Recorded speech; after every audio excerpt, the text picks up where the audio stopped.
السلام علیکم ورحمۃ اللہ وبرکاتہ، نحمده ونصلی علی رسولہ الکریم، اما بعد فاعوذ باللہ من الشیطان الرجیم، بسم اللہ الرحمن الرحیم، رب اشرح لی صدری ویسر لی امری واحلل عقدۃ من لسانی یفقہوا قولی، وجاءت سکرۃ الموت بالحق ذلک ما کنت منہ تحید۔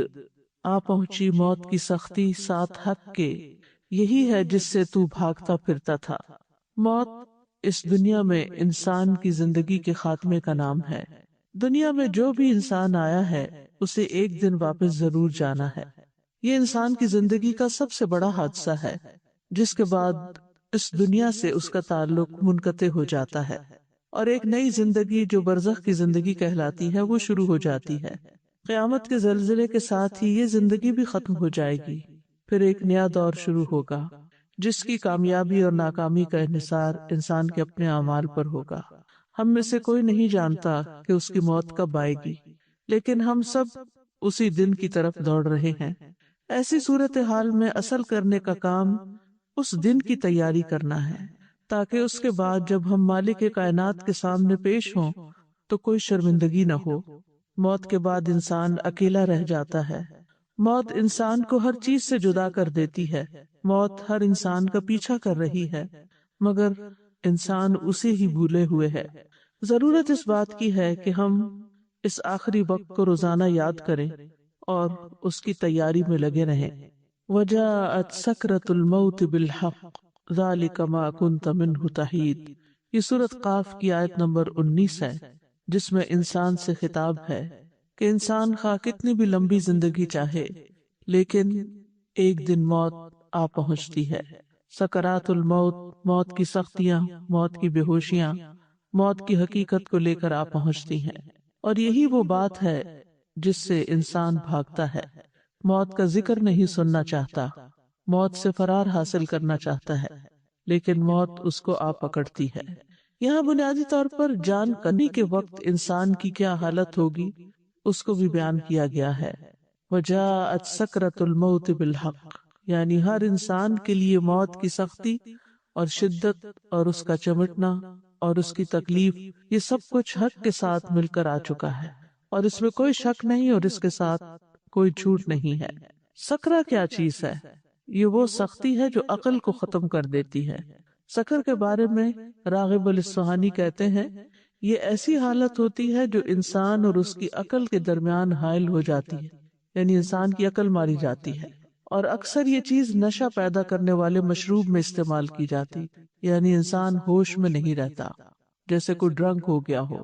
سکر کو غصے کے معنی میں بھی استعمال کیا جاتا ہے، بس کہا جاتا ہے کہ غصے، عشق، تکلیف اور اونگ نے نشے میں ڈال دیا، یعنی انسان کی مت ماری گئی۔ اور سکرات الموت یہ وہ غشی ہے جو تکلیف سے پیدا ہوتی ہے۔ کہتے ہیں یہاں اس سے مراد موت کی سختیاں ہیں، یعنی موت کی سکرات مراد ہے، یعنی موت کی تکلیف سے غشی طاری ہو جاتی ہے، کیونکہ روح کا کھینچا جانا، موت کی شدت کا اترنا، روح کا روندے جانا، شدید تکلیف کا ہونا ہے، اور یہ روندے جانا روح کا اور یہ تکلیف موت کے وقت نازل ہوتی ہے۔ موت کی یہ سختیاں ہر انسان کو بے ہوشی میں ڈال دیتی ہیں اور اس کی عقل ختم کر دیتی ہیں، انسان پر غالب آ جاتی ہیں۔ اور بالحق کا معنی ہے موت ایک حقیقت ہے جو حقیقت اس وقت سامنے آ گئی۔ ایک اور قول ہے کہ آخرت کا معاملہ برحق ہے، یہاں تک کہ وہ انسان کے لیے موت کے وقت واضح ہو جاتا ہے، اس کو اپنی آنکھوں سے دیکھ لیتا ہے۔ ایک اور قول یہ بھی ہے کہ وہ چیز حق ہے جس طرف انسان کا معاملہ لوٹ کر جاتا ہے، یعنی خوش نصیبی کی طرف یا بدبختی کی طرف۔ تو بہرحال موت کی سختی برحق ہے۔ انسان جب تک زندہ ہوتا ہے اس کے اقوال، اس کے افعال لکھے چلے جاتے ہیں تاکہ ان پر اس کا محاسبہ کیا جا سکے، پھر اس کو موت آ جاتی ہے۔ پھر یہ وہ موت ہے جس کو وہ حق کے ظاہر ہوتے ہی دیکھ لیتا ہے، یعنی اس کی حقیقت سامنے آتے ہی اس کا مشاہدہ کرتا ہے اور اس کو اسی صورت میں دیکھتا ہے جس صورت میں اللہ نے اس کا اس سے وعدہ کیا ہے۔ اور ایک قول یہ بھی ہے کہ یہاں حق سے مراد بذات خود موت ہے۔ اس کو حق اس لیے کہا گیا ہے کہ ہر انسان موت کا حقدار ہوتا ہے، یا آخرت کے گھر کا جو کہ برحق ہے اور اس کی طرف اس کو منتقل ہونا ہے۔ ذالک ما کنت منہ تحید، یہی وہ چیز ہے، یعنی موت جو ہر زندہ چیز کی انتہا ہے، ما کنت منہ تحید، جس سے تم بھاگتے تھے، جس سے تم کتراتے تھے، اپنی زندگی میں اس سے فرار حاصل کرتے تھے۔ یعنی کوئی بھی چیز جس سے یہ انسان کو احساس ہونے لگے کہ اس کو کھانے سے موت آ سکتی ہے یا اس بیماری سے موت آ سکتی، تو انسان اس سے بھاگ جاتا ہے، اس کے قریب نہیں پھٹکتا۔ انسان کو اپنی جان بہت پیاری ہوتی ہے اور ہر اس چیز سے انسان بھاگتا ہے جس سے موت کا اس کو اندیشہ ہو۔ تو یہی بات یہاں کہی گئی کہ یہی وہ چیز ہے جس کو پیش تو آنا تھا لیکن تم اس سے بھاگتے رہے۔ جب کوئی بندہ کسی چیز سے ایک جانب ہو کر دور چلا جاتا ہے تو اس وقت کہا جاتا ہے حاد فلان عن الشیء یحیدہ حیدۃ۔ تو بہرحال انسان جب موت دیکھتا ہے تو پھر نہ بھاگ سکتا ہے، نہ کوئی مدد دے سکتا ہے، نہ اس سے خلاصی ممکن ہے۔ ابن عباس اس کا معنی یہ کرتے ہیں کہ یہی وہ چیز ہے جس کو تو ناپسند کرتا تھا۔ ہم میں سے ہر شخص موت کو ناپسند کرتا ہے اور اس کا سامنا نہیں کرنا چاہتا، لیکن موت تو ایک حقیقت ہے، ہر جان نے مرنا ہے۔ اللہ سبحانہ وتعالیٰ فرماتے ہیں کل نفس ذائقۃ الموت ثم الینا ترجعون، ہر جان موت کو چکھنے والی ہے، پھر تم ہماری ہی طرف لوٹائے جاؤ گے۔ موت کا فرشتہ مقرر کر دیا گیا ہے۔ سورۃ السجدہ میں آتا ہے قل یتوفاکم ملک الموت الذی وکل بکم ثم الی ربکم ترجعون، کہہ دو کہ موت کا فرشتہ جو تم پر مقرر کیا گیا ہے تمہاری جانیں قبض کر لیتا ہے، پھر تم اپنے رب کی طرف لوٹائے جاتے ہو۔ موت سے فرار ممکن نہیں ہے۔ سورۃ الجمعہ میں آتا ہے قل ان الموت الذی تفرون منہ فانہ ملاقیکم ثم تردون الی عالم الغیب والشہادۃ فینبئکم بما کنتم تعملون، کہہ دو بلا شبہ وہ موت جس سے تم بھاگتے ہو یقیناً وہ تم سے ملنے والی ہے۔ یعنی انسان جتنا بھی بھاگ لے لیکن وہ تو سامنے سے آ رہی ہے، پھر تم ہر پوشیدہ اور ظاہر چیز کو جاننے والے کی طرف لوٹائے جاؤ گے تو وہ تمہیں بتائے گا کہ تم کیا کچھ کرتے رہے ہو۔ یعنی موت کس لیے رکھی گئی؟ تاکہ یہ دیکھا جائے کہ موت سے پہلے کی زندگی میں انسان نے کیا کام کیے ہیں، ان کا حساب کیا جائے اور اس پر اس کو جزا یا سزا دی جائے۔ کوئی بھی ذی روح موت سے نہیں بچ سکتا، کوئی بھی۔ سورۃ النساء میں آتا ہے اینما تکونوا یدرککم الموت ولو کنتم فی بروج مشیدہ، جہاں کہیں بھی تم ہو موت تمہیں آ ہی لے گی، خواہ تم مضبوط قلعوں میں محفوظ ہو جاؤ، موت وہاں بھی پہنچ جائے گی۔ یعنی کیسی بھی خوراک کھا لو، کیسے بھی گھر میں رہ لو، کیسے بھی علاج کروا لو، کیسی بھی سہولتیں تمہیں میسر ہوں، لیکن موت جس وقت آنی ہے وہ آ جائے گی، کوئی اس سے بچ نہیں سکتا۔ وَلَن يُؤَخِّرَ اللَّهُ نَفْسًا إِذَا جَاءَ أَجَلُهَا وَاللَّهُ خَبِيرٌ بِمَا تَعْمَلُونَ، اور اللہ کسی جان کو ہرگز مہلت نہیں دے گا جب اس کا وقت آ گیا، اور اللہ اس سے پوری طرح باخبر ہے جو تم کر رہے ہو۔ یعنی تمہارے روزمرہ کے اعمال بھی اللہ تعالیٰ کے سامنے ہیں۔ انس رضی اللہ عنہ سے روایت ہے، وہ کہتے ہیں کہ فاطمہ رضی اللہ تعالیٰ عنہا نے کہا جب رسول اللہ صلی اللہ علیہ وسلم نے موت کی شدت محسوس کی، جو بھی محسوس کی، تو فاطمہ رضی اللہ عنہا کہنے لگی ہائے تکلیف، یعنی ہائے میرے باپ کو تکلیف ہو رہی ہے۔ رسول اللہ صلی اللہ علیہ وسلم نے فرمایا اے میری بیٹی، تمہارے باپ پر وہ وقت آ گیا ہے کہ اللہ اس سے کسی کو بھی چھوڑنے والا نہیں قیامت کے دن کی ملاقات کے لیے، کیونکہ اللہ سے ملاقات اس کے بعد ہی ہو سکتی ہے۔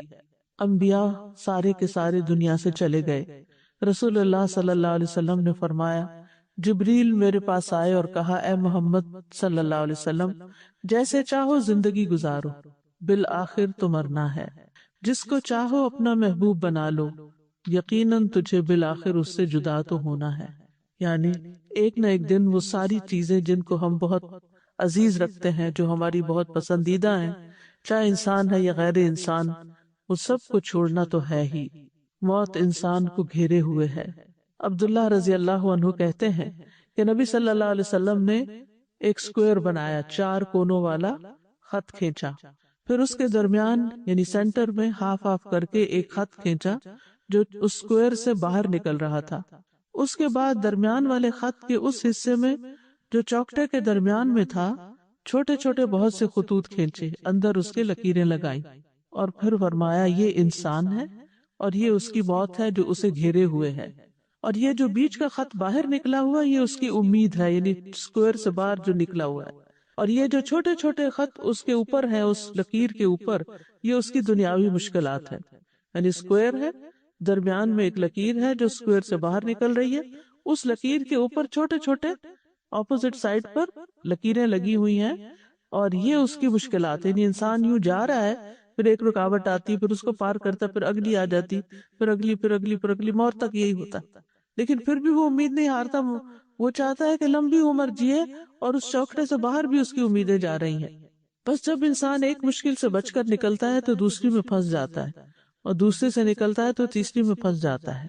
مطرف بن عبداللہ الشخیر اپنے والد سے روایت کرتے ہیں کہ نبی صلی اللہ علیہ وسلم نے فرمایا، ابن آدم کی شکل و صورت یوں دکھائی گئی ہے کہ اس کے آس پاس 99 موتیں ہیں، 99 حادثات اور مصیبتیں اس کے آس پاس ہیں، اللہ اس کو بچائے رکھتا ہے، اور جب موت کا وقت آتا ہے تو وہ ختم ہو جاتے ہیں۔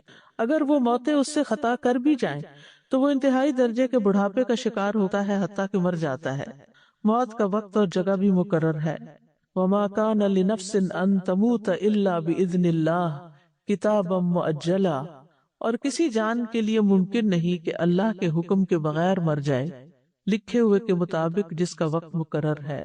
سورۃ النحل میں آتا ہے فَإِذَا جَاءَ أَجَلُهُمْ لَا يَسْتَأْخِرُونَ سَاعَةً وَلَا يَسْتَقْدِمُونَ، پھر جب اس کا وقت آ جائے گا تو ایک گھڑی نہ پیچھے رہ سکتے ہیں نہ آگے بڑھ سکتے، این جس وقت دم نکلنا ہے اسی وقت نکلے گا۔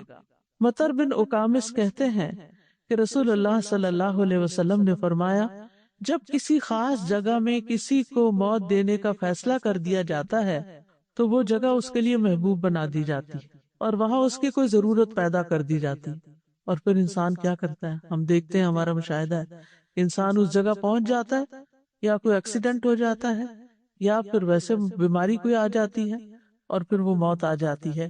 وہ تو ایک بہانہ ہوتا ہے، لیکن یہ کہ جو تکلیف آنی ہے انسان کو پتہ بھی نہیں چلتا، اور انسان سے وہی غلطی ہوتی ہے جس سے وہ عرصہ دراز سے بچ رہا ہوتا ہے۔ کتنی بیماریاں اچانک حملہ کرتی ہیں، پھر انسان کہتا ہے یہ فلاں چیز کھا لی، فلاں کام کر لیا، فلاں وجہ بن گئی، لیکن یہ سب بہانے ہیں، اصل تو یہ ہے کہ موت کا وقت اور جگہ مقرر ہے۔ موت سب سے خوفناک مصیبت ہے۔ شداد بن اوس کہتے ہیں کہ مومن کے لیے موت دنیا اور آخرت کی سب سے زیادہ خوفناک اور ہولناک مصیبت ہے، اور یہ ہانڈیوں کے جوش کھانے سے زیادہ شدید ہے۔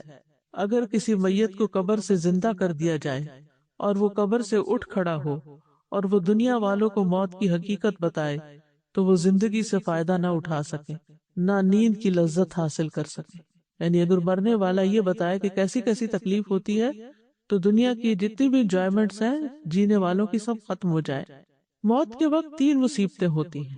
نمبر 1، روح کھینچنے کی سختی، کہ جسم کے روئے سے روح نکلتی ہے۔ نمبر 2، موت کے فرشتے کی صورت کو دیکھنا اور وہ خوف جو اس فرشتے کو دیکھ کر پیدا ہوتا ہے، یعنی جو فرشتہ سامنے آ جاتا ہے جان نکالنے کے لیے تو اسے دیکھ کے انسان ڈر جاتا ہے۔ نمبر 3، ان 2 فرشتوں کو دیکھنا جو حفاظت پر مامور ہیں، وہ بھی اس وقت نظر آتے ہیں۔ تو انسان کے لیے چونکہ پہلا ایکسپیرینس ہوتا ہے فرشتوں کو دیکھنے کا، آخرت میں تو دیکھیں گے ہی، لیکن موت پہلا انسیڈنٹ ہوتا ہے جس میں انسان فرشتوں کو اپنی نیکڈ آئیز کے ساتھ دیکھتا ہے، تو یہ اس کے لیے بہت شاکنگ ہوتا ہے اور اس کو خوف دلاتا ہے۔ پھر موت کی کیفیات میں پنڈلی پنڈلی سے جڑ جاتی ہے۔ قرآن مجید میں آتا ہے کلا اذا بلغت التراقی وقیل من راق وظن انہ الفراق والتفت الساق بالساق الی ربک یومئذ المساق۔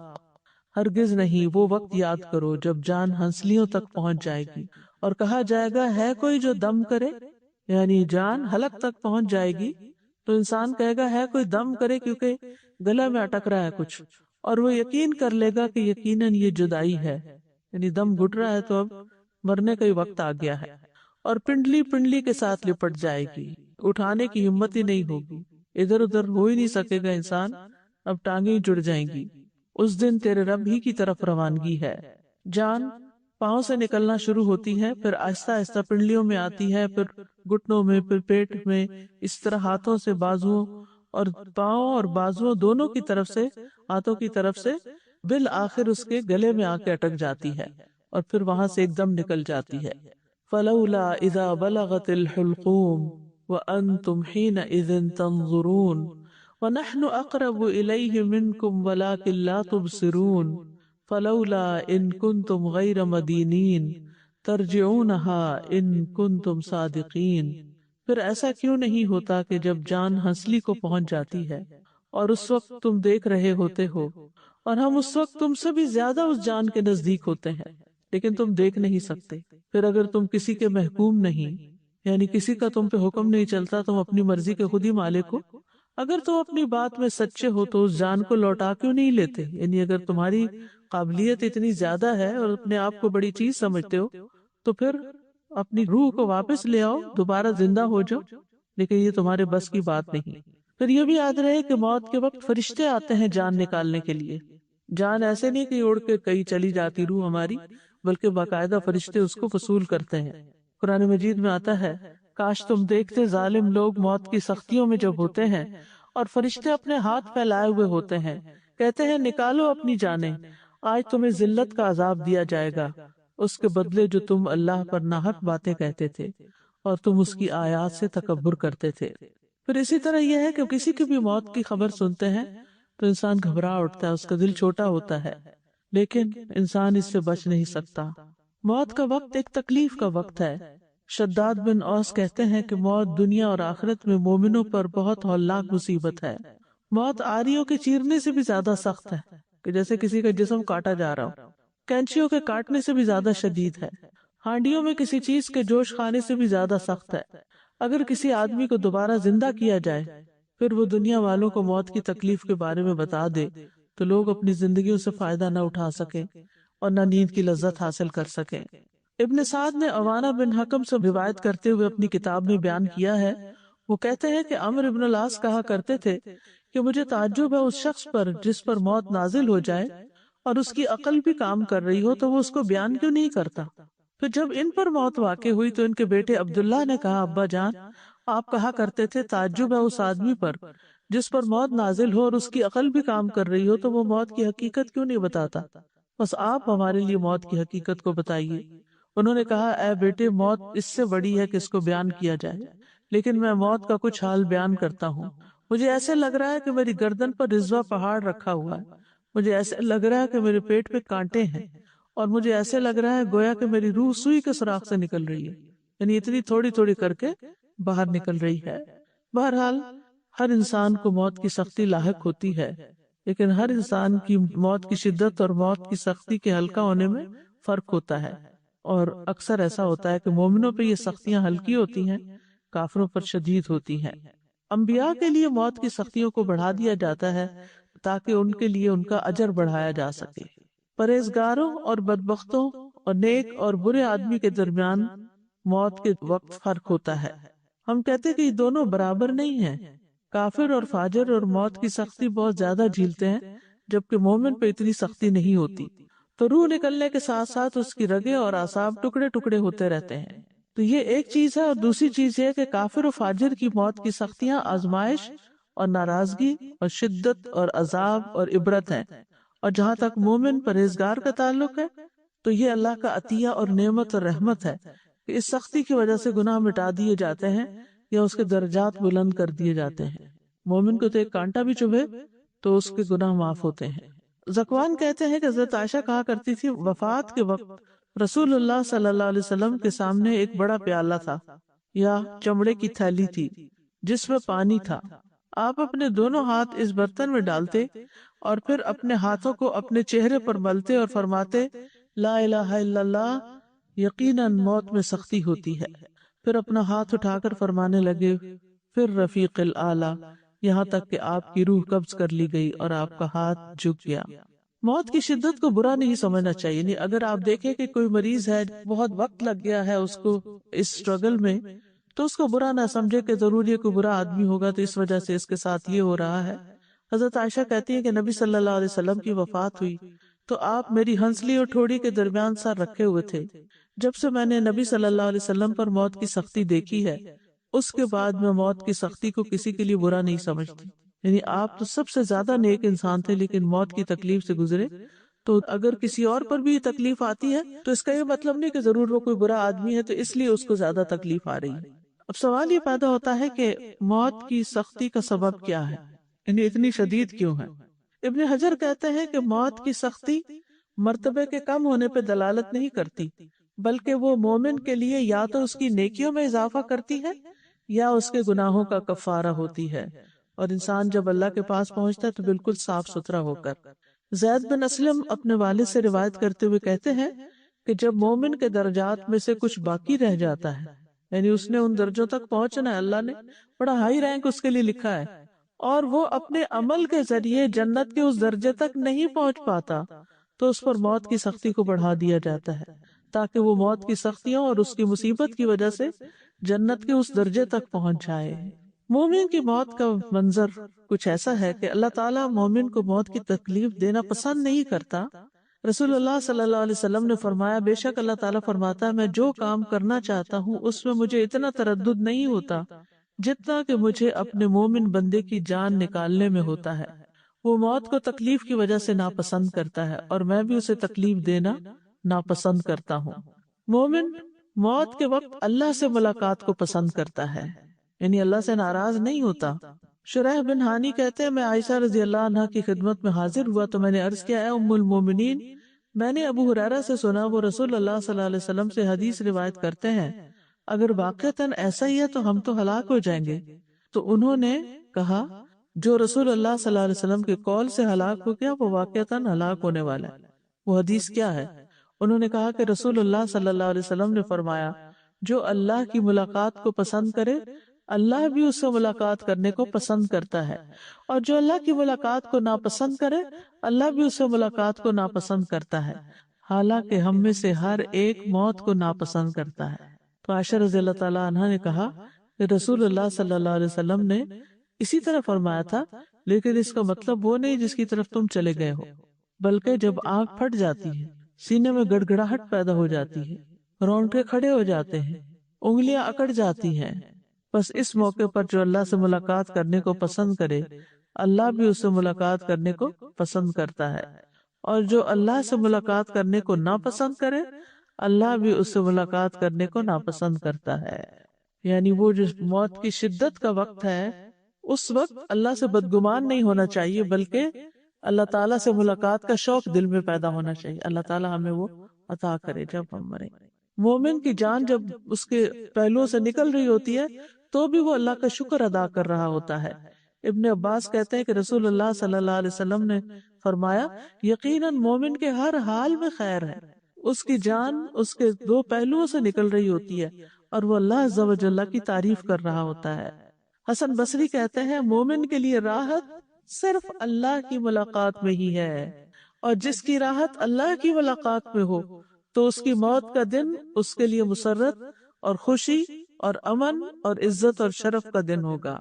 عبداللہ بن مسعود کہتے ہیں کہ نبی صلی اللہ علیہ وسلم نے فرمایا، بے شک مومن کی روح پسینے سے نکلتی ہے جبکہ کافر کی روح اس کی باٹ سے نکلتی ہے جیسے گدھے کی روح۔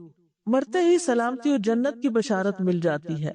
الذین تتوفاہم الملائکۃ طیبین یقولون سلام علیکم ادخلوا الجنۃ بما کنتم تعملون۔ وہ لوگ جو پاک سیرت ہوتے ہیں فرشتے ان کی روح قبض کرنے آتے ہیں تو کہتے ہیں تم پر سلام ہو، جو اچھے عمل تم کرتے رہے ہو اس کے صلے میں جنت میں داخل ہو جاؤ۔ سورۃ الفجر میں آتا ہے، یا ایتھا النفس المطمئنہ ارجعی الی ربک راضیۃ مرضیہ فادخلی فی عبادی وادخلی جنتی۔ پھر یہ کہ مومن اچھے طریقے سے دنیا سے رخصت ہوتا ہے۔ فَأَمَّا إِن كَانَ مِنَ الْمُقَرَّبِينَ فَرَوْحٌ وَرَيْحَانٌ وَجَنَّةُ نَعِيمٍ وَأَمَّا إِن كَانَ مِنْ أَصْحَابِ الْيَمِينِ فَسَلَامٌ لَكَ مِنْ أَصْحَابِ الْيَمِينِ۔ پس اگر وہ مقربین میں سے ہو، مقرب بندوں میں سے، تو اس کے لیے راحت اور عمدہ رزق اور نعمت والی جنت ہے آگے، اور لیکن اگر وہ دائیں ہاتھ والوں میں سے ہوا تو تجھ پر سلام کہ تو دائیں ہاتھ والوں میں سے ہے۔ یہ فرق ہے مقربین ٹاپ کلاس اور سیکنڈ کلاس کا۔ پھر اسی طرح مومن کا آگے بھی بہترین استقبال ہوتا ہے۔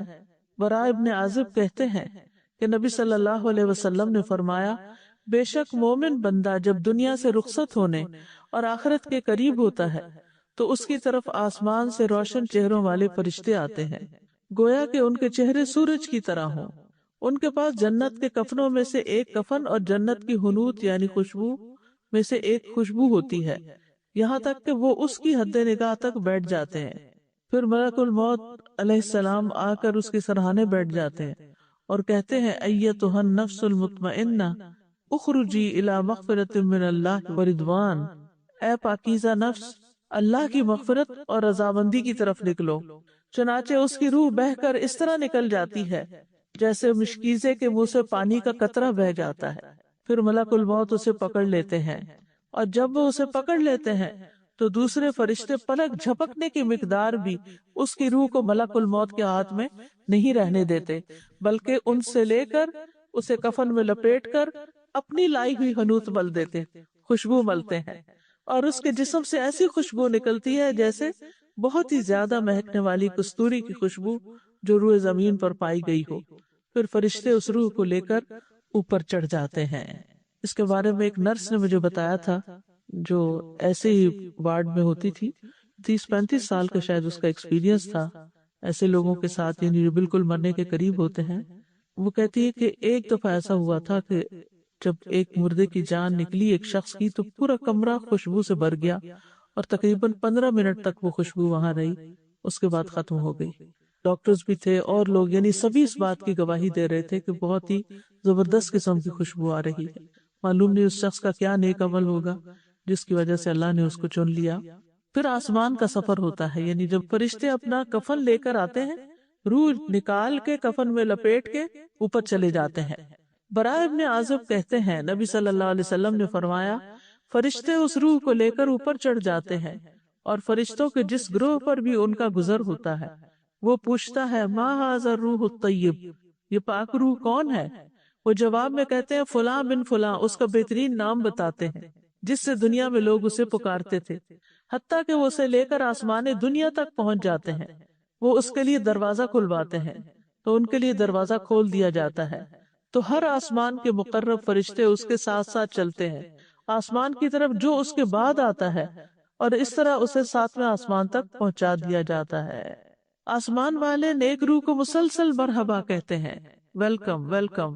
ابو ہریرہ سے مروی ہے کہ نبی صلی اللہ علیہ وسلم نے فرمایا، فرشتے مومن کی روح کو آسمان کی طرف چڑھا لے جاتے ہیں، پھر اس کے لیے آسمان کا دروازہ کھلتا ہے، پوچھا جاتا ہے یہ کون ہے؟ کہا جاتا ہے فلاں شخص ہے۔ وہ کہتے ہیں، پاک نفس کو جو پاک بدن میں تھی، داخل ہو جاؤ اے قابل تعریف، اور خوش ہو جاؤ اللہ کی رحمت اور خوشبو سے، اور اس رب سے جو تجھ پر ناراض نہیں۔ بلا شبہ برابر اسے یہی کہا جاتا ہے، یہاں تک کہ روح آسمان تک پہنچ جاتی ہے جہاں اللہ عز و جل ہے۔ کیا مقام ہے، کیا درجہ ہے۔ پھر جسم جو ہوتا ہے وہ قبر میں دفنا دیا جاتا ہے، روح کو آسمان سے پھر حساب کتاب کے لیے دوبارہ قبر تک لایا جاتا ہے، ایک دفعہ وہاں پہنچ کے پھر وہ زمین پر آتی ہے۔ براء ابن عازب کہتے ہیں، نبی صلی اللہ علیہ وسلم نے فرمایا، جب روح کو 7ویں آسمان تک لے جایا جاتا ہے تو اللہ عز و جل فرماتا ہے، میرے بندے کا نام اعمال علیین میں لکھ دو اور اسے واپس زمین کی طرف لے جاؤ، کیونکہ میں نے اپنے بندوں کو زمین کی مٹی سے پیدا کیا، اسی میں لوٹاؤں گا اور اسی سے دوبارہ نکالوں گا۔ چنانچہ اس کی روح جسم میں واپس لوٹا دی جاتی ہے۔ ہاں، شہید کی روح جو ہے وہ جنت کے باغوں میں کھاتی پیتی رہتی ہے۔ مومن میت کا جلد قبر کی طرف جانے کی خواہش کرنا۔ ابو سعید خدری کہتے ہیں کہ نبی صلی اللہ علیہ وسلم فرمایا کرتے تھے کہ جب جنازہ رکھا جاتا ہے پھر لوگ اسے کاندھوں پر اٹھاتے ہیں، اس وقت اگر مرنے والا نیک ہوتا ہے تو کہتا ہے، قدمونی قدمونی، مجھے جلدی لے چلو، مجھے جلدی لے چلو، یعنی مجھے میرے انجام تک پہنچاؤ۔ دفنائے جانے کے بعد بھی باہر والوں کے قدموں کی چاپ سنتی ہے میت۔ انس رضی اللہ عنہ سے روایت ہے کہ نبی صلی اللہ علیہ وسلم نے فرمایا، آدمی جب قبر میں رکھا جاتا ہے اور دفن کر کے اس کے ساتھی پیٹھ موڑ کر رخصت ہوتے ہیں تو وہ ان کے جوتوں کی آواز بھی سنتا ہے، کیونکہ بائی دیٹ ٹائم روح واپس آ چکی ہوتی ہے۔ قبر کی زندگی۔ قبر آخرت کی منزلوں میں سے سب سے پہلی منزل ہے۔ حضرت عثمان سے روایت ہے کہ رسول اللہ صلی اللہ علیہ وسلم نے فرمایا قبر آخرت کی پہلی منزل ہے، اگر وہاں نجات مل گئی تو اس کے بعد سارے مراحل آسان ہو جائیں گے، اور اگر وہاں نجات نہ ملی تو اس کے بعد سارے مراحل دشوار ہو جائیں گے۔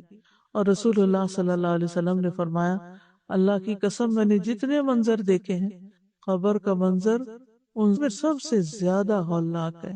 پھر قبر کے اندر سوال کیے جاتے ہیں، مرنے والا کہتا ہے مجھے چھوڑ دو، میں نماز پڑھ لوں۔ وہ کہتے ہیں کہ یقیناً تم ایسا کرو گے، پہلے ہمیں اس کے بارے میں خبر دو جس کے بارے میں ہم تم سے سوال کر رہے ہیں۔ ٹھہر جاؤ، تم جاؤ گے لیکن پہلے ہمارے سوالوں کا جواب دو۔ قبر کے سوال مومن کے لیے تو آسان ہے، لیکن غیر مومن کے لیے وہ سوال بہت مشکل ہے۔ آپ صلی اللہ علیہ وسلم نے فرمایا جب لوگ واپس چلے جاتے ہیں میت کو دفنا کر تو میت ان کے قدموں کی آہٹ سنتی ہے، جبکہ اس سے پوچھا جا رہا ہوتا ہے اے فلاں تیرا رب کون ہے، تیرا دین کیا ہے، اور تیرا نبی کون ہے؟ فرمایا اس کے پاس 2 فرشتے آتے ہیں، اسے بٹھا دیتے ہیں اور کہتے ہیں من ربک، تمہارا رب کون ہے؟ وہ کہتا ہے ربی اللہ۔ پھر پوچھتے ہیں ما دینک، تمہارا دین کیا ہے؟ وہ کہتا ہے دین الاسلام، میرا دین اسلام ہے۔ وہ پوچھتے ہیں ما ھذا الرجل الذی بعث فیکم، یہ کون آدمی ہے جو تمہیں مبعوث کیا گیا تھا؟ وہ کہتا ہے ہوا رسول اللہ صلی اللہ علیہ وسلم، وہ اللہ کے رسول ہیں۔ پھر وہ کہتے ہیں وما یدریک، تجھے یہ باتیں کہاں سے پتہ چلی؟ قرأت کتاب اللہ، وہ کہتا ہے میں نے اللہ کی کتاب پڑھی، وآمنت بہ، اس پر ایمان لایا، یعنی پڑھ لکھ کر اس نے ایمان قبول کیا۔ یہ کتنا ضروری ہے پڑھنا لکھنا، کتنا ضروری ہے سوچ سمجھ کے زندگی بسر کرنا۔ یہی سوال جواب اللہ کے اس فرمان کے مصداق ہیں یثبت اللہ الذین آمنوا، اللہ ایمان والوں کو ثابت قدمی عطا کرے گا۔ فرمایا پھر آسمان سے منادی کرنے والا آواز لگاتا ہے قد صدق عبدی فافرشوہ من الجنہ وافتحوا لہ بابا الی الجنہ والبسوہ من الجنہ، تحقیق میرے بندے نے سچ کہا، اسے جنت کا بستر بچھا دو، اس کو جنت کا لباس پہنا دو، اس کے لیے جنت کی طرف سے دروازہ کھول دو۔ قبر میں نیک اعمال مومن کی حفاظت کرتے ہیں۔ ابو ہریرہ کہتے ہیں کہ نبی صلی اللہ علیہ وسلم نے فرمایا میت کو جب اس کی قبر میں رکھ دیا جاتا ہے تو وہ ان کے پلٹ جانے کے وقت ان کی جوتوں کی آواز سنتے ہیں۔ اگر وہ مومن ہوتا ہے تو نماز اس کے سرہانے ہوتی ہے، روزہ اس کے دائیں جانب ہوتا ہے، زکوٰۃ اس کی بائیں جانب ہوتی ہے، دیگر نیک کام صدقہ، صلہ رحمی، نیکی اور لوگوں سے احسان اس کے پاؤں کی طرف آ جاتے ہیں۔ اگر اس کے سرہانے کی طرف سے آ جاتا تو نماز کہتی ہے میری طرف سے آنے کا راستہ نہیں، پھر اس کے دائیں جانب سے آ جاتا ہے تو روزہ کہتا ہے میری طرف سے آنے کا راستہ نہیں، پھر اس کے بائیں جانب سے آ جاتا ہے تو زکوٰۃ کہتی ہے میری طرف سے آنے کا راستہ نہیں، پھر اس کے دونوں پاؤں کی طرف سے آ جاتا ہے، پھر نیک اعمال، صدقہ، صلہ رحمی، نیکی اور لوگوں سے اچھا سلوک کہتے ہیں کہ میری طرف سے آنے کا راستہ نہیں، یعنی وہاں سے وہ گزرنے نہیں دیتے کسی بھی عذاب یا کسی بھی بلا کو۔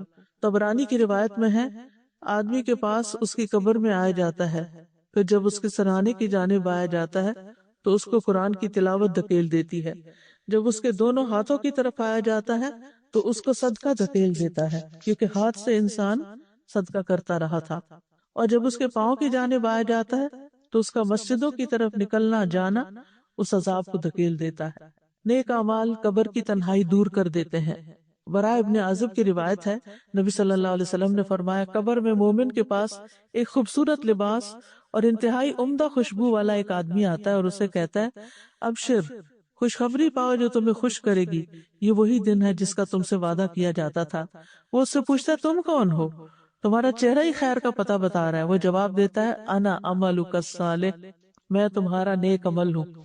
اس پر وہ کہتا ہے میرے رب قیامت ابھی قائم کر دے تاکہ میں اپنے گھر والوں اور مال میں واپس لوٹ جاؤں۔ تو نیک اعمال جو اخلاص کے ساتھ کیے ہوئے ہوں کتنے ضروری ہیں، وہی ساتھ جانے ہیں، باقی تو آل اولاد اور مال جو ہے وہ واپس پیچھے ہی رہ جاتا ہے۔ لیکن ہمارا زیادہ وقت مال اور اولاد اور ان چیزوں میں لگتا ہے، جبکہ نیک اعمال کے لیے ہم اس طرح وقت نہیں نکالتے جس طرح نکالنا چاہیے۔ مومن کے لیے قبر روشن اور وسیع ہو جاتی ہے، چودھویں کے چاند کی طرح کی روشنی کر دی جاتی ہے، 70 ہاتھ قبر کشادہ کر دی جاتی ہے، اس پر سبزے سے بھر دی جاتی ہے اس دن تک کے لیے جب وہ اٹھائے جائیں گے۔ صبح و شام جنت میں اس کا ٹھکانہ دکھایا جاتا ہے، جنت کا دروازہ کھولا جاتا ہے جس سے اس کی خوشی اور سرور میں اضافہ ہو جاتا ہے۔ جنت کا کھانا بھی ملتا ہے۔ جو نیک لوگ ہوتے ہیں، یعنی جتنے زیادہ اللہ کے فرما بردار اور نیک اعمال والے، ان کی اتنا ہی اعزاز اور تکریم۔ وہ گھر والوں کو خبر دینے کی تمنا کرتا ہے کہ میرے پیچھے والوں کو بتا دیا جائے۔ مومن کو سکون کی نیند سے سلا دیا جاتا ہے، لیکن غیر مومن کی موت کا منظر بہت ہی ہولناک ہے۔ مرتے وقت اس کی سزائیں کیا ہوتی ہیں؟ اگر وہ جھٹلانے والے گمراہوں میں سے ہو تو کھولتا ہوا پانی اس کی مہمانی ہوگی اور وہ دوزخ میں دھکیل دیا جائے گا۔ یہ سورۃ الواقعہ میں آتا ہے۔ فرشتے جو آتے ہیں ان لوگوں کے پاس جو اپنی جانوں پر ظلم کرتے ہیں تو وہ ہتھیار ڈال دیتے ہیں، کہتے ہیں ہم تو برے کام نہیں کر رہے تھے۔ فرشتے کہتے ہیں کیوں نہیں، جو کچھ تم کر رہے تھے اللہ یقیناً اسے خوب جانتا ہے۔ اب جہنم کے دروازوں میں داخل ہو جاؤ، تم ہمیشہ یہاں رہو گے۔ غرض تکبر کرنے والوں کا انجام بہت برا ہے۔ یہ سورۃ النحل کی آیتوں کا ترجمہ تھا۔ الانفال میں آتا ہے، کاش آپ اس وقت دیکھتے جب فرشتے ان مقتول کافروں کی روحیں قبض کر رہے تھے تو ان کے چہرے اور ان کی پشتوں پر ضربے لگا رہے تھے، مار رہے تھے ان کو، کہہ رہے تھے اب جلانے والے عذاب کا مزہ چکھو۔ کافر کی روح لینے کے لیے سیاہ چہروں والے فرشتے اترتے ہیں جن کے پاس ٹارٹ ہوتے ہیں، اور پھر وہ جب جان نکالنے لگتا ہے تو روح دوڑنے لگتی ہے اندر۔ ملک الموت اسے اس طرح کھینچتے ہیں جیسے گیلی اون سے سیخ کھینچی جاتی ہے، پھر اس کو پکڑ لیتے ہیں اور ایک لمحے کے لیے بھی اس کو نہیں چھوڑتے اور اس ٹارٹ میں لپیٹ کے لے جاتے ہیں۔ کافر اللہ کی ملاقات کو پسند نہیں کرتا، مسلسل عذاب ہی کی خبر اس کو ملتی رہتی ہے۔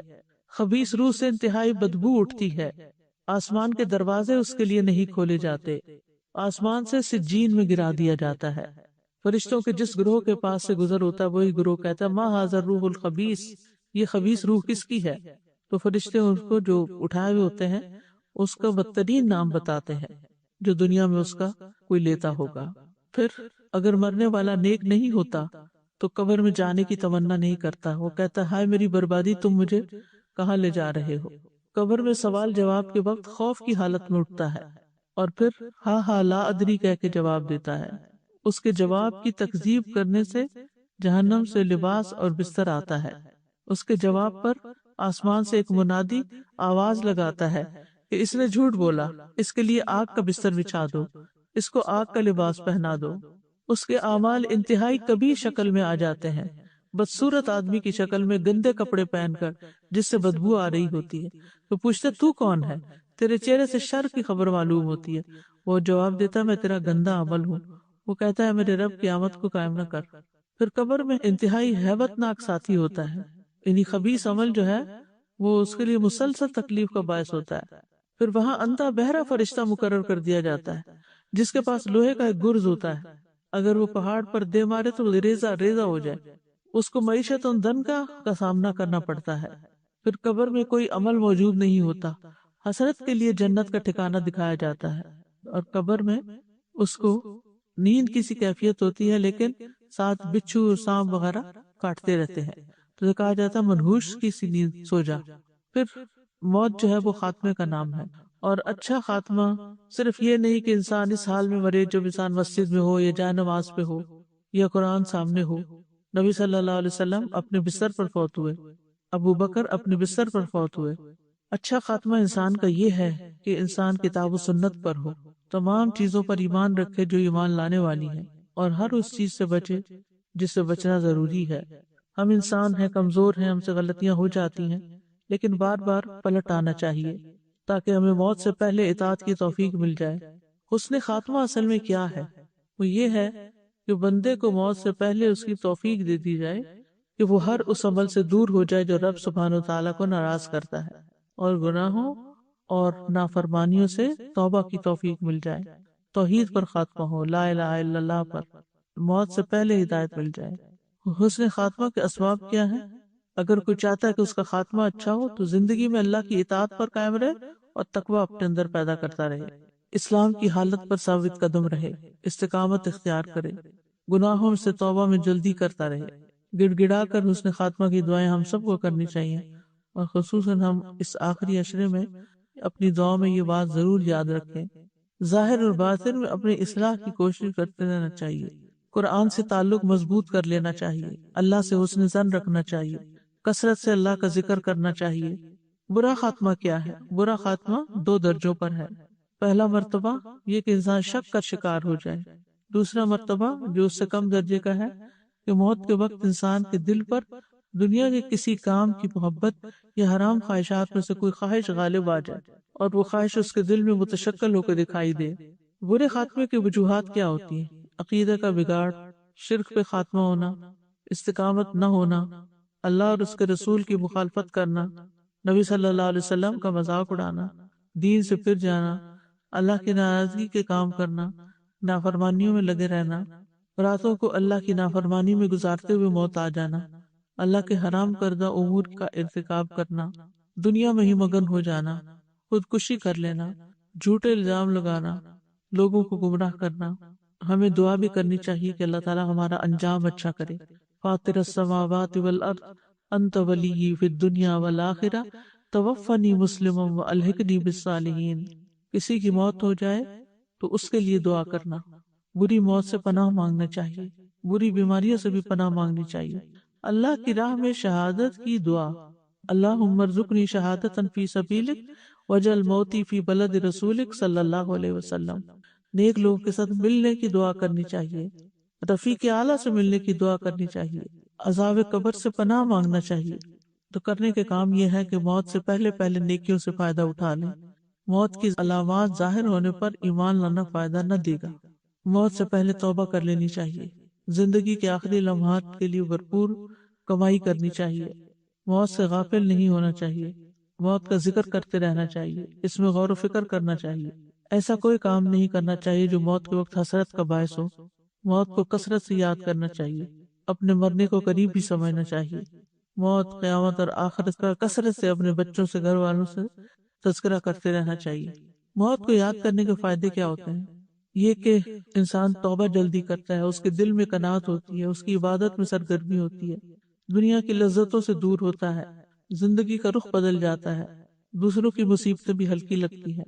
پھر موت کو ناپسند نہیں کرنا چاہیے، جس عمل کی وجہ سے موت ناپسند ہو اس کو چھوڑ دیں، جنت کی فکر کریں کیونکہ وہاں موت نہیں ہوگی، اور پھر مرنے والوں کو کلمے کی تلقین کریں، لا الہ الا اللہ، وآخر دعوانا ان الحمد للہ رب العالمین، سبحانک اللہم وبحمدک، اشہد ان لا الہ الا انت، استغفرک واتوب الیک۔ السلام علیکم ورحمۃ اللہ وبرکاتہ۔